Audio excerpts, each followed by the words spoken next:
Captain Lee Dae-ho stood on the bridge of the New Horizon and watched the last transport ship leave the surface of Kepler 442b. The orange sun cast long shadows across the empty landing pads, where just 3 months ago, hundreds of ships had carried supplies and people to build a new life on this world. Now those same pads held only dust and the ghost marks of departed vessels. "Sir, the final count shows 847,000 people evacuated from this system," his communications officer reported. Lee Dae-ho nodded but did not smile. This was not a celebration.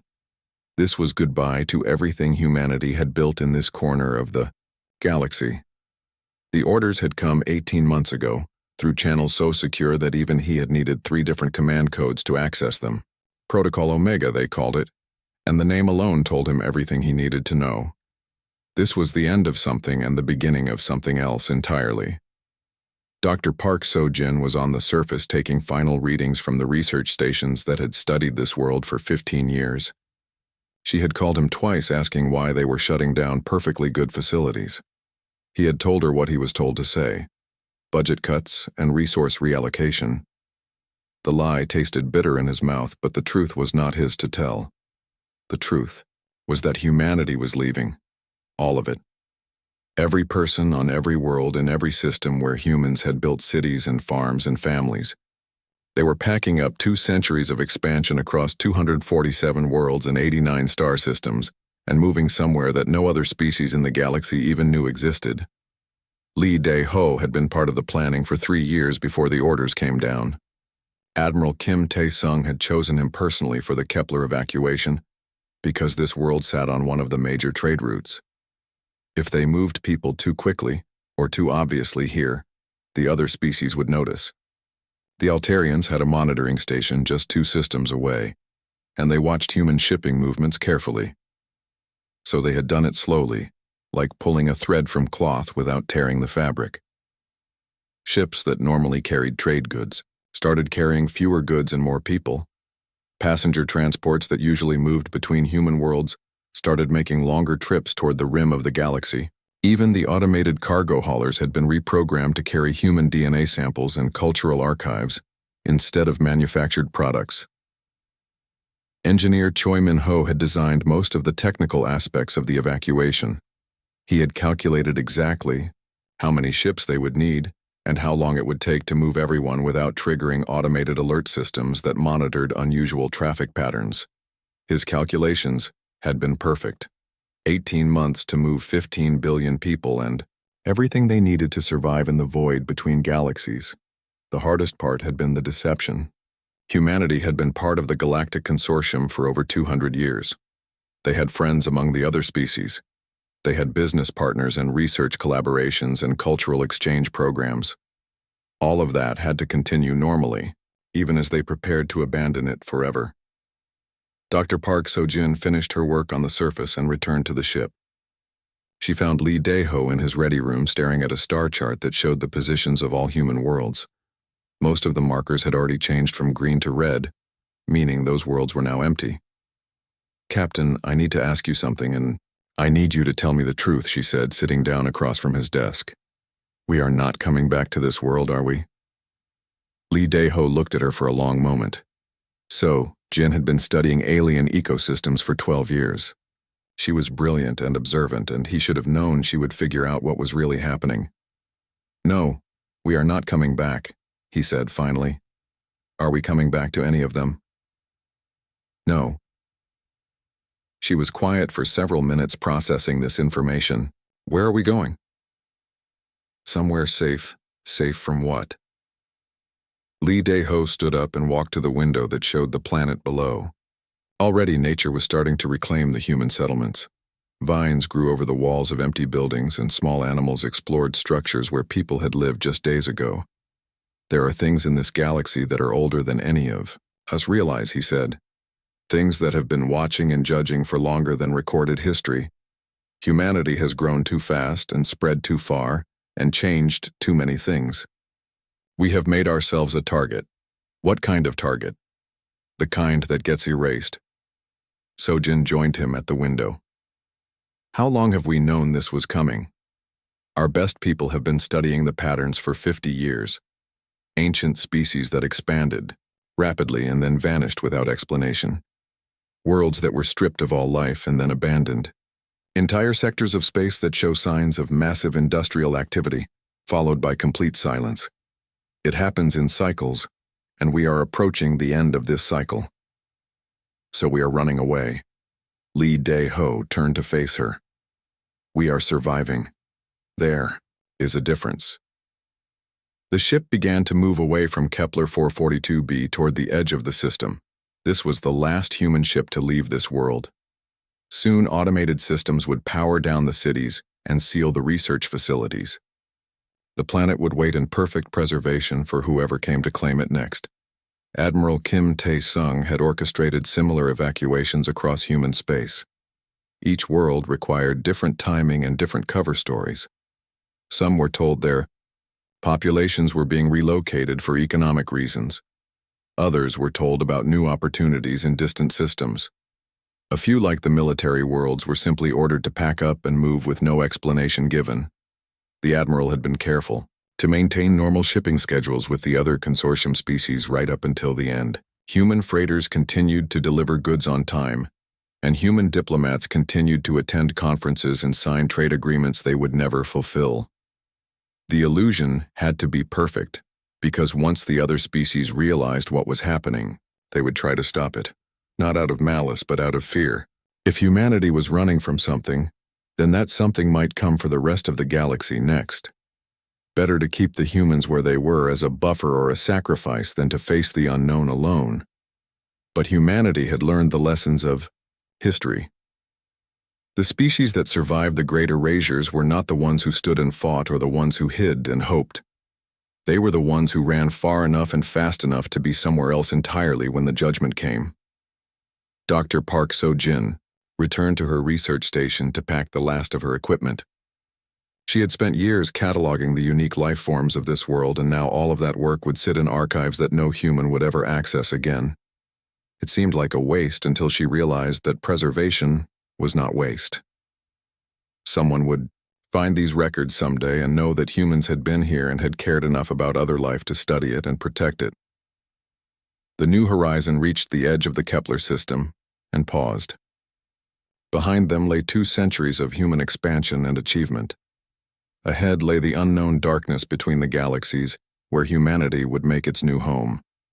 Lee Dae-ho sent a final message to Admiral Kim Tae-sung confirming that Kepler 442b was secure and ready for abandonment. The response came back immediately. Well done, Captain. Welcome to the next phase of human history. The ship turned toward the void and accelerated. Within days, they would rendezvous with the rest of the evacuation fleet at coordinates that existed on no chart used by any other species in the galaxy. From there, they would travel together to a place that had been prepared for them by the best minds humanity could produce. Lee Dae-ho took one last look at the star chart showing human space. Every marker was now red. Every world was now empty. Humanity had departed without farewell and without warning, leaving behind only perfectly preserved monuments to what they had accomplished. Soon, the galaxy would notice their absence. Soon questions would be asked and investigations would begin. But by then, humanity would be beyond the reach of any judgment that might be rendered against them. The New Horizon disappeared into the darkness between the stars, carrying the last humans away from the galaxy that had been their home.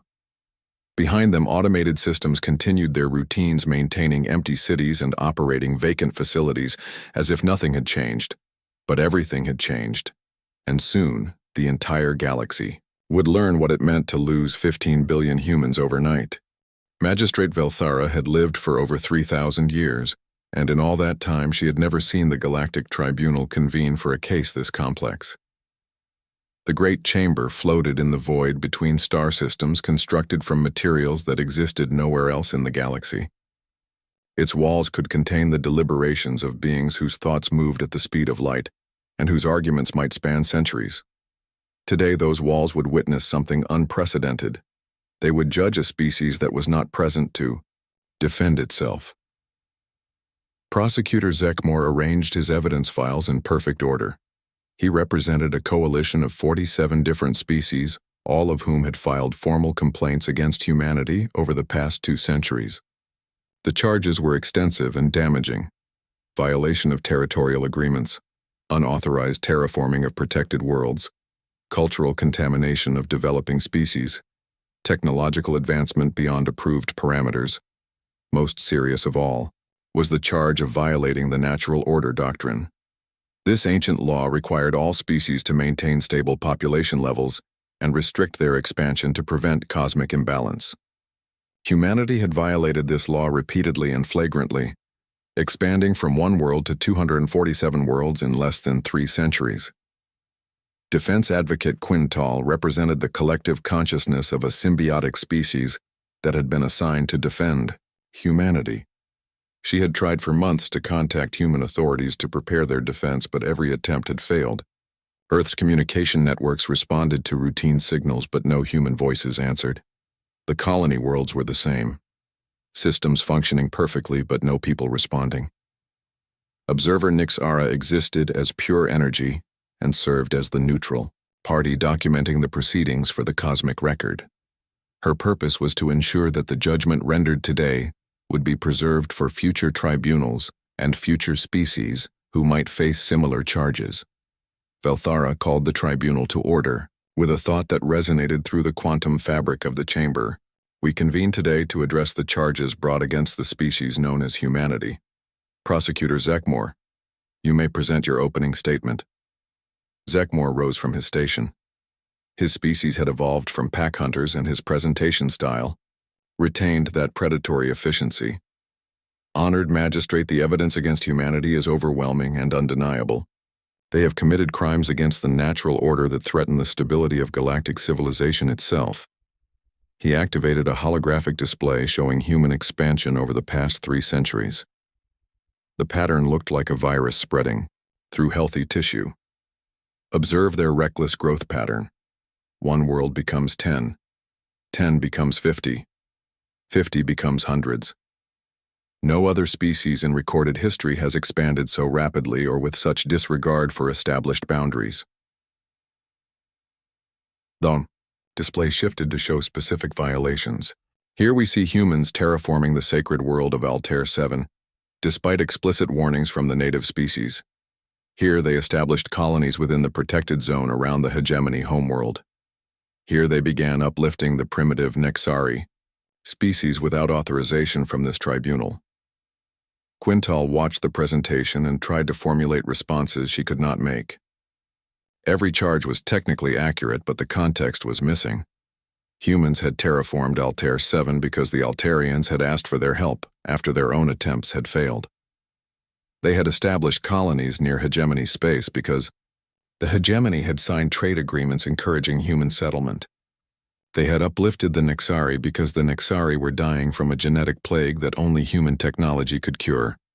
But she could not present any of this evidence because the humans who could verify these facts were nowhere to be found.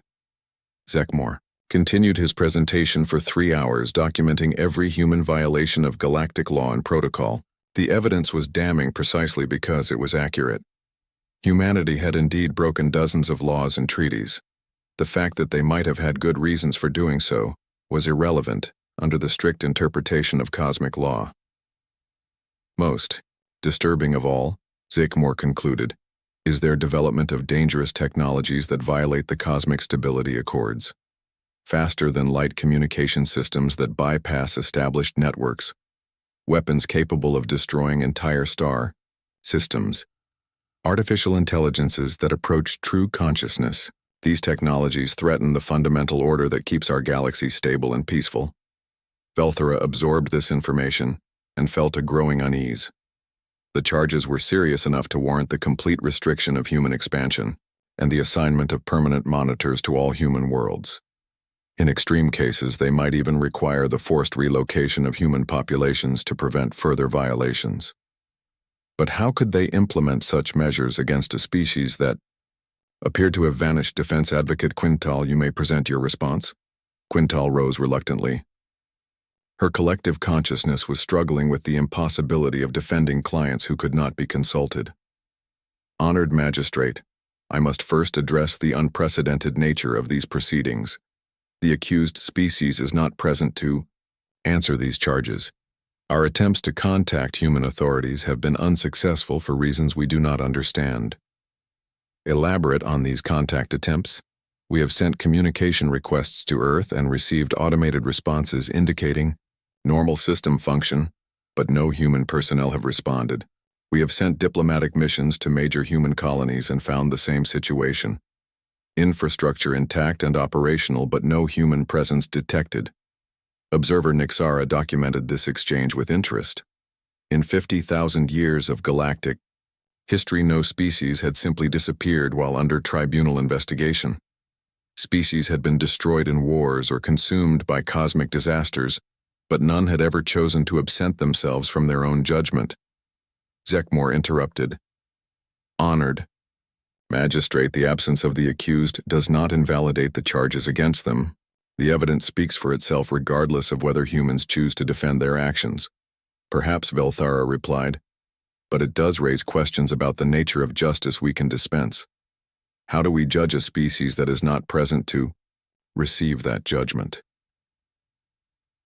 This question had no precedent in tribunal history. The ancient protocols assumed that accused species would either submit to judgment or resist it through military action. The possibility that they might simply leave had never been considered. Defense advocate Quintal seized on this uncertainty. I submit that the disappearance of humanity is itself evidence of their character. A species that intended harm to galactic civilization would not simply withdraw from contact. They would remain and fight or attempt to negotiate. The fact that they have chosen to absent themselves suggests they pose no current threat to any other species. Or, Zekmore countered, it suggests they are preparing for some larger action that requires secrecy and deception. A species capable of coordinating their complete withdrawal from galactic contact is clearly capable of coordinating other activities that might threaten cosmic stability. Velthara considered both arguments and found merit in each. Humanity's withdrawal could be seen as either evidence of benign intent or evidence of dangerous preparation. Without the ability to question human representatives directly, the tribunal was left to speculate about motivations and intentions. Observer Nixara accessed the deepest levels of the cosmic record, searching for any precedent that might guide the tribunal's decision. What she found disturbed her more than she could express through her energy-based communication methods. Honored Magistrate, I have discovered information relevant to these proceedings. Present your findings, Observer. The cosmic record contains references to a previous case involving a species with similar characteristics to humanity. The Vylani Empire expanded rapidly across multiple systems and developed technologies that threatened cosmic stability. They were charged with violations identical to those facing humanity today. What was the tribunal's judgment in that case? Demir. Records are incomplete, but they indicate that the Vylani also disappeared before judgment could be rendered. There is no further mention of their species in any subsequent records. The chamber fell silent as the implications of this revelation settled over the participants. If humanity had followed the same pattern as a previous species, then their disappearance might be part of some larger cycle that the tribunal did not understand. Velthara accessed her own memories spanning 3 millennia and found fragments of stories about vanished civilizations that had once thrived in sectors of space now considered empty. Ancient tales spoke of entire regions that had once teemed with life and activity but now contained only dead worlds and abandoned structures. How many species have disappeared after being charged by this tribunal? Observer Nixara consulted the records again. The data is fragmentary, but I can identify at least 7 species that vanished during or shortly after tribunal proceedings. In each case, the charges involved rapid expansion and technological advancement beyond approved parameters. Prosecutor Zekmore shifted uncomfortably in his station. The implications of this pattern threatened the very foundation of the tribunal's authority. If multiple species had chosen to disappear rather than face judgment, then perhaps the judgment itself was the problem. But he pressed forward with his duty. Scout Commander Yul Dendis had explored dead civilizations before, but never one that felt so deliberately abandoned. His crystalline form absorbed light and converted it to information as he walked through the empty streets of New Geneva on Earth. The city showed no signs of struggle or disaster. Buildings stood intact with their windows clean and their systems functioning. Gardens were maintained by automated systems and public fountains still ran with clear water, but there were no people anywhere. His team had been surveying human space for 3 months now, and every world told the same impossible story: perfect preservation and complete abandonment. It was as if 15 billion humans had simply decided to walk away from everything they had built and leave it all running for whoever might come next. Dr. Keth Moran worked in the ruins of a research facility on Kepler 442b. Her insectoid form moved efficiently through the empty laboratories, examining equipment that had been shut down in perfect order. Every experiment had been completed or carefully terminated. Every sample had been preserved or properly disposed of. Even the waste, recycling systems had been emptied and cleaned before abandonment. "This is not how species disappear," she transmitted to the survey fleet. "When civilizations collapse, they leave chaos behind. Unfinished projects and abandoned responsibilities and systems failing from lack of maintenance. This looks like they planned their departure down to the smallest detail." Captain Rixtalar commanded the exploration fleet from his aquatic environment aboard the survey ship Depth of Wisdom. His species had evolved in the deepest ocean trenches and understood better than most how to survive in hostile environments. But even his people had never attempted anything as ambitious as the complete evacuation of an entire interstellar civilization. "The logistics alone are staggering," he reported to the tribunal.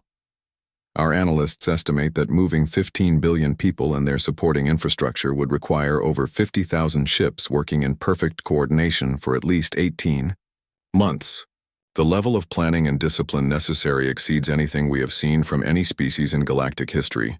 AI construct Logos 7 processed data from all survey teams simultaneously.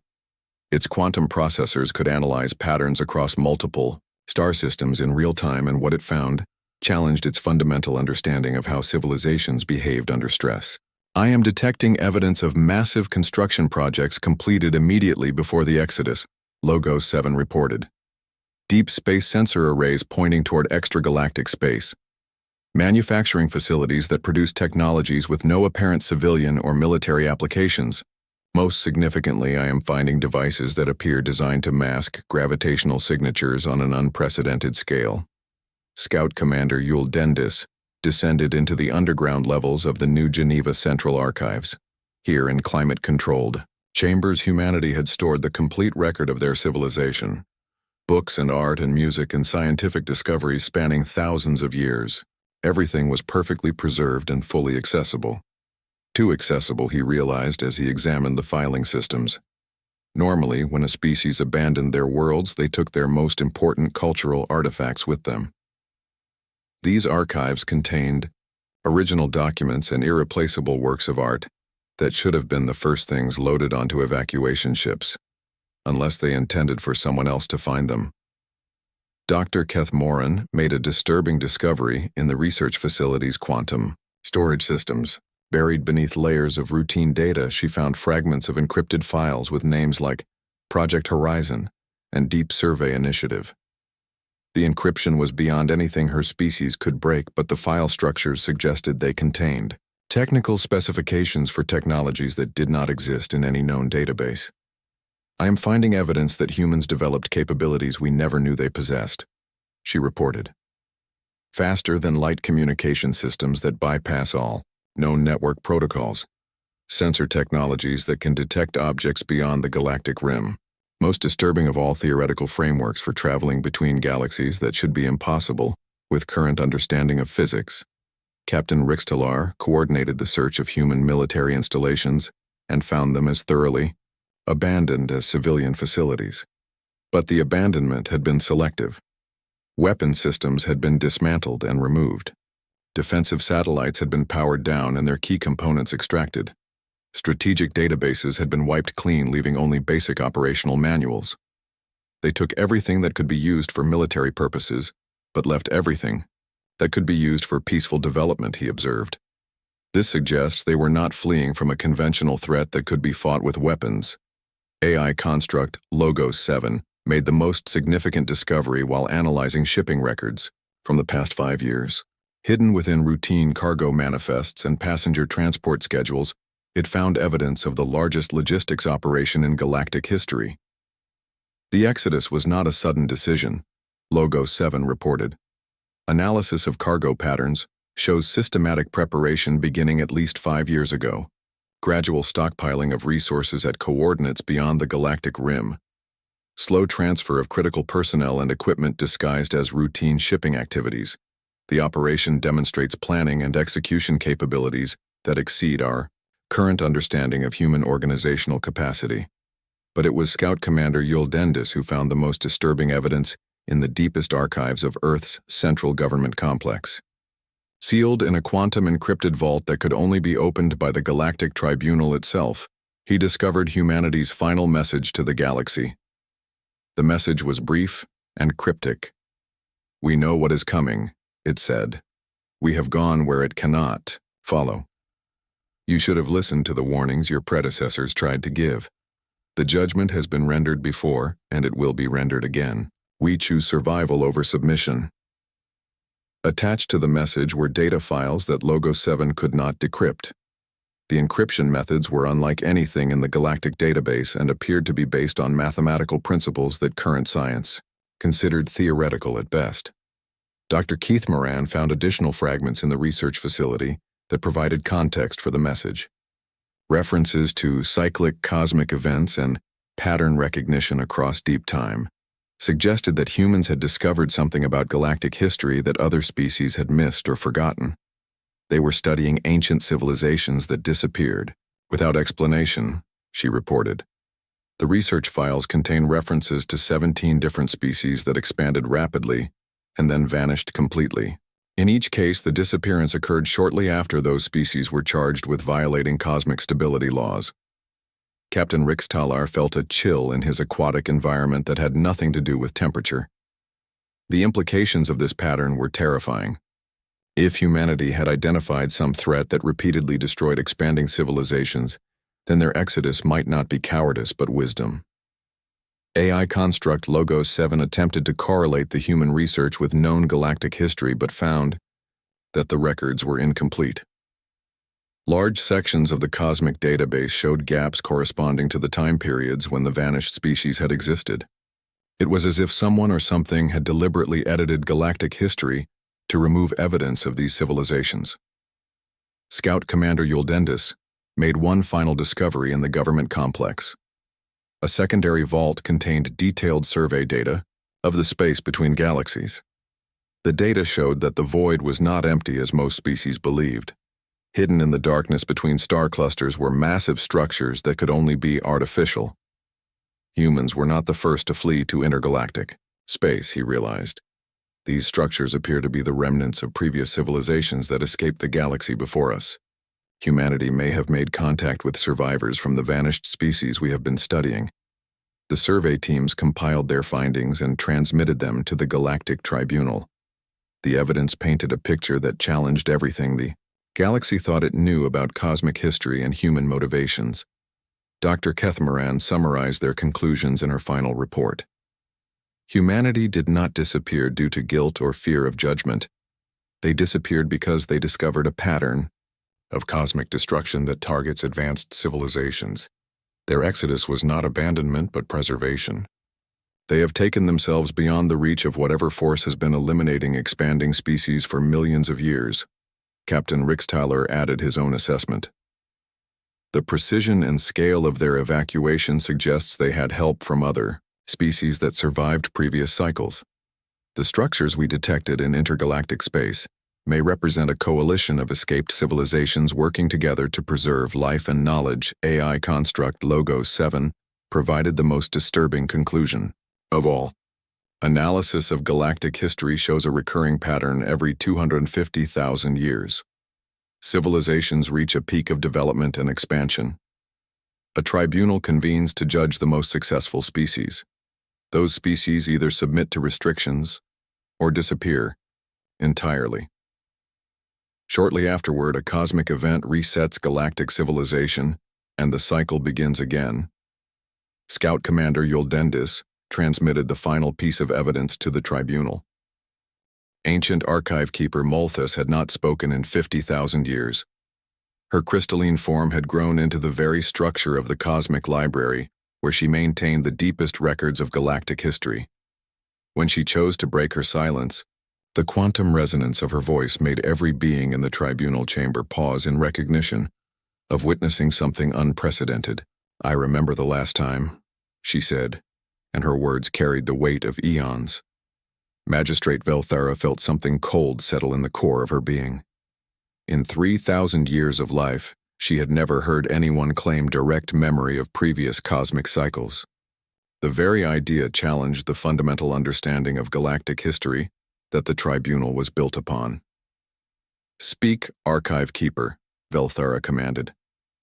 "Share what you remember." Molthus began to project images directly into the minds of all present. Ancient star charts showing galactic configurations that no longer existed. Species that had once dominated entire sectors of space but were now forgotten completely. And at the center of it all, a pattern that repeated across deep time with terrifying consistency. "Every cycle begins the same way," Molthus explained. "Young species emerge and expand rapidly across available worlds. They develop new technologies and challenge established orders. The elder species become concerned about stability and convene tribunals to judge the disruptive newcomers. The images shifted to show massive judicial structures similar to their current chamber, but clearly far older.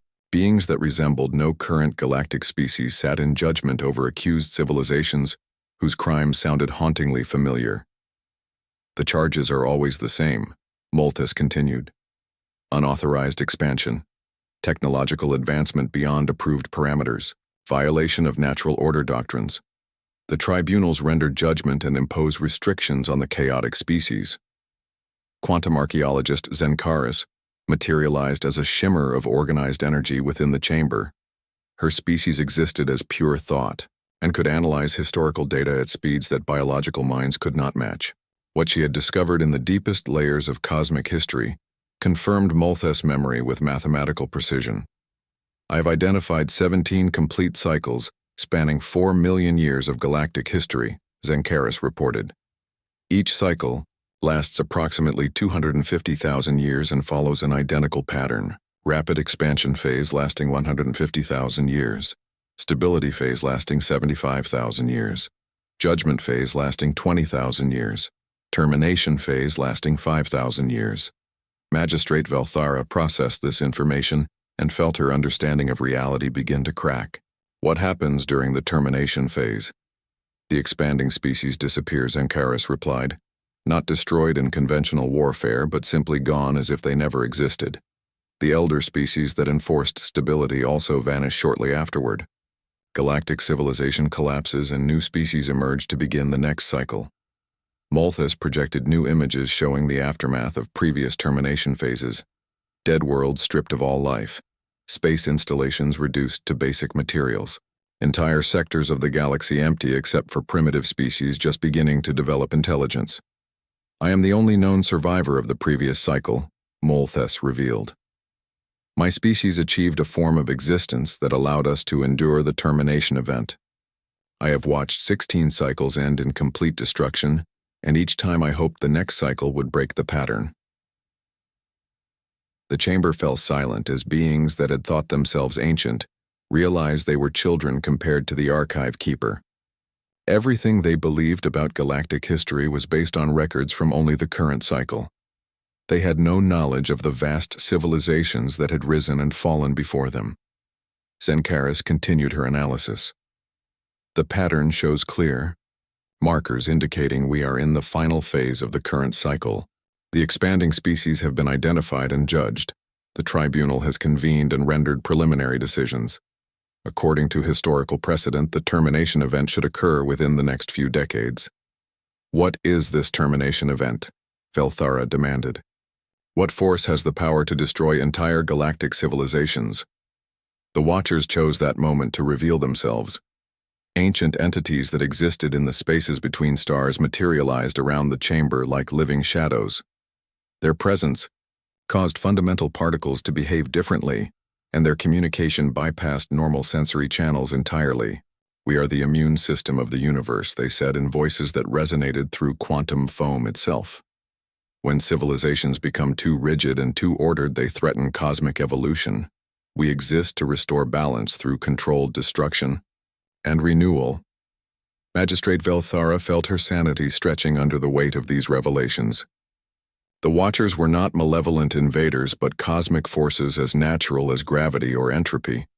They served a function that transcended individual species or even individual galaxies. "The expanding species you call chaotic are not the problem," the Watchers continued. "They are the solution. Chaos drives evolution and adaptation, while order provides stability and preservation. Both are necessary for cosmic health. When tribunals try to eliminate chaos, they doom their civilizations to stagnation." Molthes added her ancient perspective to this explanation. "Every cycle, the elder species make the same mistake. They see rapid expansion and technological advancement as threats to be contained rather than natural processes to be guided. Their attempts to impose perfect order create perfect targets for termination. Zenkaris provided the mathematical proof. Analysis of the 17 cycles shows that expanding species who escaped tribunal judgment became the foundation of the next galactic civilization. Those who submitted to restrictions were always destroyed, along with the elder species that imposed those restrictions. The implications were staggering. Humanity had not fled from justice but from extinction. They had recognized the pattern that even ancient beings like Velthara had missed. The Galactic Tribunal was not a force for cosmic stability, but a symptom of civilizational disease. "How long do we have?" Velthara asked, though she dreaded the answer. The Watchers consulted processes that existed outside normal space-time. The termination algorithms have already begun initialization. Detection protocols have identified the current galactic civilization as exceeding acceptable order parameters. Biological assessment shows insufficient chaos levels for continued evolution. The decision matrix is approaching final confirmation. Can the process be stopped? Not stopped, but potentially redirected. If the current civilization can demonstrate sufficient adaptability and chaos integration, the termination event may be delayed or modified. However, historical precedent suggests this is unlikely to occur. Malthus projected one final set of images showing the few species from previous cycles that had managed to escape termination. The survivors shared certain characteristics: high mobility and adaptability, willingness to abandon established territories and hierarchies. Most importantly, the ability to integrate chaos and order rather than choosing one over the other. Quantum archaeologist Zenkaris added her analysis. Humanity exhibited all of these survival characteristics. Their rapid expansion showed high mobility. Their technological advancement showed adaptability. Their peaceful exodus showed integration of chaotic expansion with ordered planning. They may represent the first species in galactic history to consciously break the cycle. Magistrate Velthara felt the weight of cosmic irony settling upon her. The Galactic Tribunal had been preparing to judge humanity for the very characteristics that might have saved galactic civilization. By fleeing before judgment could be rendered, humanity had preserved not only themselves but also the possibility of a different outcome. "Where did they go?" she asked. The Watchers responded with something that might have been approval. "Beyond our operational parameters. The void between galaxies falls outside our termination protocols. Species that successfully relocate to intergalactic space are considered to have achieved sufficient chaos integration to survive without our intervention. Are there others out there?" "Many others.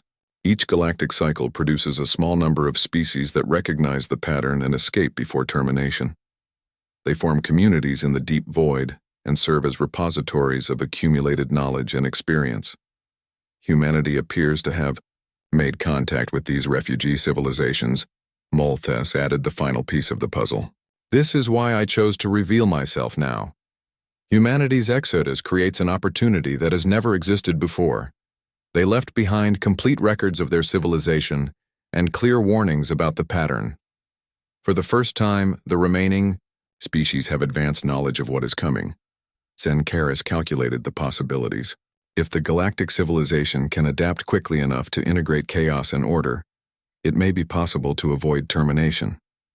However, this would require fundamental changes to social structures that have been stable for millennia. The probability of success is low but not zero. The Watchers began to fade from the chamber as their attention turned to other cosmic processes. The choice belongs to your species now.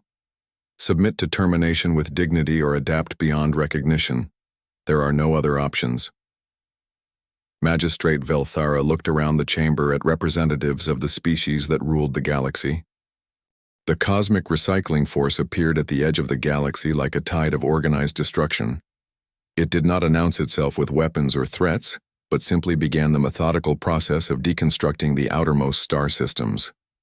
Ancient, Archive Keeper Moltes watched from her crystalline prison and recognized the familiar signature of universal renewal approaching its appointed task.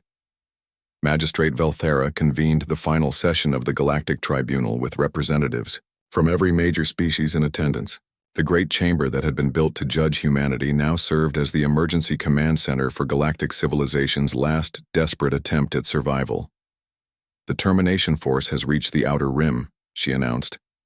Analysis indicates we have approximately 6 months before it reaches the core systems. All previous attempts at military resistance have failed completely. The force appears to be composed of matter from previous galactic cycles, organized into self-replicating construction algorithms. The collective voice spoke for the assembled species with the harmony of beings who had finally understood their situation. We request guidance on survival protocols. What actions must we take to demonstrate the chaos integration that the Watchers described? Before Velthara could respond, the chamber's communication systems activated with an incoming transmission from beyond the galactic rim. The signal was clearly human in origin, but transmitted on frequencies that should have been impossible to generate or receive. Captain Lee Daeho appeared as a holographic projection in the center of the chamber. Behind him stood other humans, including a young woman who bore enough resemblance to suggest family relation. The background showed a vast space station unlike anything in galactic database records. Magistrate Velthara, I am transmitting from coordinates approximately 1 million light-years beyond the galactic edge, Lee Daeho said. Humanity has spent the past 4 years studying the cosmic forces that have destroyed 17 previous galactic civilizations. We believe we have found a way to break the cycle. The assembled representatives listened with desperate attention as Lee Daeho continued. The termination force is not malevolent, but it operates on principles that most galactic civilizations cannot understand. It seeks to maintain cosmic evolution by preventing stagnation. Species that become too ordered and hierarchical represent evolutionary dead ends that must be recycled to allow new growth. Commander Kim Soo-jin stepped forward to address the tribunal directly. I am Lee Daeho's daughter, and I represent humanity's new generation born in exile. We have made contact with survivors from 12 previous galactic cycles. Together we have developed technologies and social structures that integrate chaos and order without destroying either. Velthara found her voice despite the overwhelming implications of what she was hearing. What do you propose? Join us in the void between galaxies, Soo-jin replied. Abandon your fixed territories and rigid hierarchies. Become nomadic civilizations that can adapt to any environment and any challenge. The termination force will not pursue you beyond the galactic rim if you demonstrate genuine commitment to evolutionary flexibility. The collective voice responded, with the fear and desperation of species facing extinction. How can we abandon our homeworlds and everything we have built? Lee Daeho's expression showed compassion mixed with hard experience. We faced the same choice 4 years ago. The difference is that we had time to plan and prepare while you have only months. But it is still possible if you act immediately and without reservation. The holographic display shifted to show massive construction projects in the void beyond the galaxy. Space habitats that could house billions of beings. Mobile cities that traveled between star clusters. Most remarkably, ships designed to carry entire ecosystems across intergalactic distances. The refugee civilizations have been building this infrastructure for millions of years, Soo-jin explained. Every species that successfully escapes galactic termination contributes to the community. We offer you membership in an alliance that spans multiple galaxies and countless species. Prosecutor Zekmore, who had once argued for humanity's judgment, now found himself pleading for their help. What are your terms for this evacuation? No terms, Lee Daeho replied. Survival is not something we negotiate. Either you choose to adapt, or you choose to die. But understand that adaptation means fundamental change. You cannot bring your old ways of thinking into the void and expect them to work. Ancient archive keeper Molthes spoke for the first time since revealing the cosmic pattern. What of the galaxy itself? What happens to the worlds we leave behind? The recycling process is not destruction but renewal, Sujin answered. Your worlds will be broken down to component materials and reorganized to support new forms of life. In 50,000 years, those materials will become the foundation of the next galactic civilization. This is how cosmic evolution works. Cosmic arbiters manifested in the chamber as forces of organized space-time itself. Their presence caused matter to behave according to principles that transcended normal physics, and their communication occurred through direct manipulation of quantum fields. The offer is genuine, they confirmed. Species that successfully relocate beyond galactic boundaries are considered to have achieved evolutionary viability.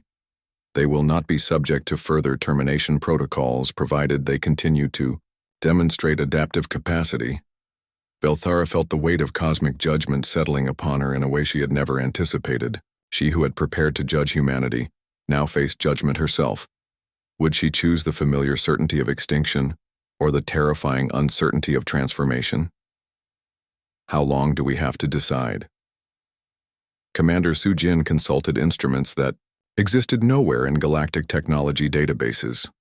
The recycling force will reach the middle rim in 4 months and the core systems in 6 months.